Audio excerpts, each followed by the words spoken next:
Hello everyone, welcome back to new blog. সবাই কেমন আছেন? আশা করি সবাই ভালো আছেন। ভিউয়ার্স, আমরাও ভালো আছি। ভিউয়ার্স, দেখতেই পাচ্ছেন এখানে হচ্ছে ভিডিওতে দুটি পাখি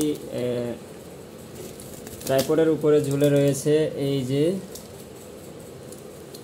এরা হচ্ছে গ্রিন ফিশারের বাচ্চা।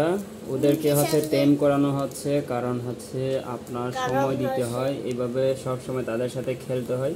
পাখিকে টেম করবেন কিভাবে আপনারা? আসলে এভাবে সারাদিন খেলতে, যখন আপনি সময় পাবেন তখনই সময় দিয়ে দিতে হবে তাদেরকে। সময় না দিলে হচ্ছে তারা টেম হবে না।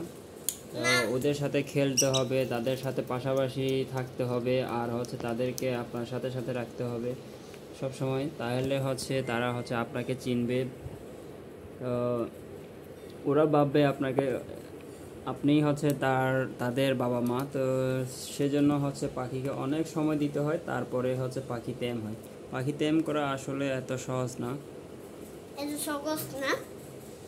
এই যে উমো সিং হচ্ছে ওদের সাথে সারাদিনেই খেলে।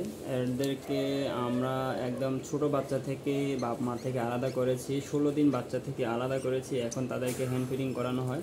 ওরা হচ্ছে এখন নিজেরা নিজেরা একটু একটু খেতে পারে। কাউন দিলে হচ্ছে ওরা নিজেরা নিজেরা খেয়ে নেয়। ভিউয়ার্স, দেখতেই পাচ্ছেন উমো সিং সাথে কীভাবে একদম ফ্রেন্ডলিভাবে ওরা খেলাধুলা করে একসাথে।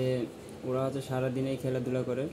সো ভিউয়ার্স, আপনারা অবশ্যই চেষ্টা করবেন পাখিকে টেম করতে হলে এভাবে সময় দেওয়ার জন্য। পাখির সাথে সারাদিন খেলতে হবে, সময় দিতে হবে, তাদেরকে আপনাকে চেনাইতে হবে।